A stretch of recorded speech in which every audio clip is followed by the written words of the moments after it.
نو دا استهزاء او دا ټوکې به کولی. نو الله جل شانه فرمایي دا د ټوکو خبره، دا د استهزاء خبره الله وی دا مونږ دغه رنګ د ګناهګارانو د مجرمانو په زړونو کې اچو چې کوم ګناهګاران، فاسقان، فاجران، مجرمان خلق دي، نو دا وی په زړه کې مونږ دا خبره واچو نو دې د پیغمبرانو تکذیب وکي. دا پیغمبرانو چې تکذیب وکي هغه ته نسبتونه مختلف وکي، نو الله جل شانه چې کله دی باندې د عذاب فیصله وکي نو بیا د مقدس مکه نه چې ختم کی. الله فرمایي چې کوم فاسقان، مجرمان خلق دي نو دا به د پیغمبرانو تکذیب کوي، دا به د پیغمبرانو سپکاوی کوي، دا به د پیغمبرانو چې تصدیق نه کوي، دا به دا چې اکرام او عزت نه کوي. نو چې کوم داسې خلق دي نو دینه په پته چې دا مجرمان خلق دي، دا فاسقان خلق دي، دا مشرکان خلق دي. او دا غین رستو بیا د نبی علیہ السلام د رستو صحابه کرام دي هم دغه حکم دی چې کوم کسانو د صحابه کرامو استهزاء کول او تکذیب کاو دا مجرمان خلق دي. به تابعین، تبع تابعین او بیا علما حدیث مبارک راځي العلماء ورثه الانبیاء، علما دا د انبیاء کرام وارثان دي. لکه اوس په یو کس دا وایي چې لکه زه خو د پیغمبر تکذیب نه کوم، د پیغمبر استهزاء نه کوم، زه خو د علماو استهزاء کوم.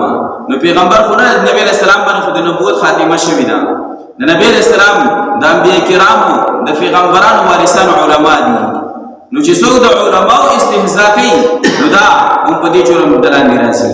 لکه بل پیغمبر راځي نه د پیغمبرانو کار علماو ته چې حواله شوی دي چې د علماو سپکاوی یو کس کوي نو د ایمان کې کمزوري ده، د خپل د ایمان فکر وکړي، دسه د ایمان چې هغه غم نشته دی، د آخرت فکر ورسره نشته دی.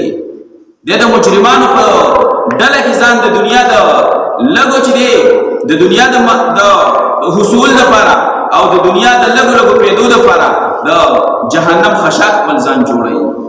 دی په غلطۍ باندې دی دغه د جرم لاندې ځان راولي. او الله جل فرمایي دا هم څه نوې خبره نه ده، دا هم مخکې دغه رنګې طریقه تېره شوې ده، دا دستور طریقه تر مخکې نه تېره شوې چې دا خلک را روان دي. او اکثریت د نوح علیه السلام نه راواله تر د جناب محمد رسول الله صلی الله علیه وسلم پورې او بیا وروسته دغه رنګې چې کوم دنیا پرست خلک دي، روشن خیال ځان ته وایي او دنیادار خلق دي، نو هغوی د نیکانو خلکو استهزاء کړې ده.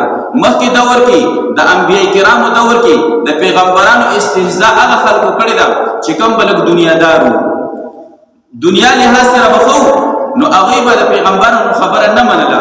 یاره دی به راته اوس وایي چې دا عبادتونه کوي زمونږ خبره منې دې ته مونږ تیار نه یو.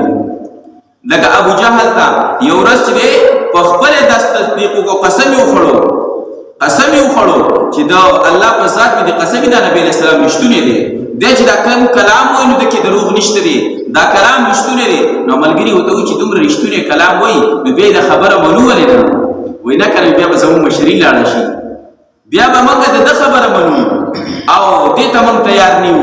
نو د دنیا د لږې مرتبې لپاره چې دی د نبی علیہ السلام تصدیق ونه کړو. نو هم دغه رنګې وروستو دور کې د صحابه کرامو دور کې تابعین، تبع تابعین او داسې پسې راځه. نو د علماء استهزاء موجوده دور کې اکثر هغه خلک کوي چې کوم ځان ته دنیا پرست وایي، روشن خیاله وایي. یره وایي دا علما چې دي دوی تنګ نظره دي، دی روشن خیالي نه خوښوي، دی تنګ نظره دي، دی چې دی مونږه محدود چې دی حدودو کې محدود کوي. حالانکه دا محدودوالی د علماو د طرف نه دی، دا د پیغمبر د طرف نه دی، دا ډایرکټ د الله جل شانه د طرف نه دی. قرآن کې ځای په ځای الله ذکر تلک حدود الله، دا د الله حدود پولی دي، دا به نه کراس کوي. که دا چې کراس کوي نو نقصان به ترسي. دا چې کوم حدود دي د الله د طرف نه مقرر شوي، که دې ته نږدې کېږي د دې نه تجاوز کوي دا ریډ زون دی، ورکه دې ته داخلي کې نقصان به درته ملاویږي. بیا اوس مجرمان خلکو سره دې فکر بیا نشته دی چې موږ د الله دا حدود کراس کوو، د دې نه موږ چې تیریږو د دې به موږ ته څه انجام ملاویږي. دغه انجام باندې سوچ نه کوي، صرف هغه کم چې مخامخ دي ته نظري په هغه باندې دې نظر دی سوچ دی. وروسته د دې مخکې وروسته د دې سوچ نشته دی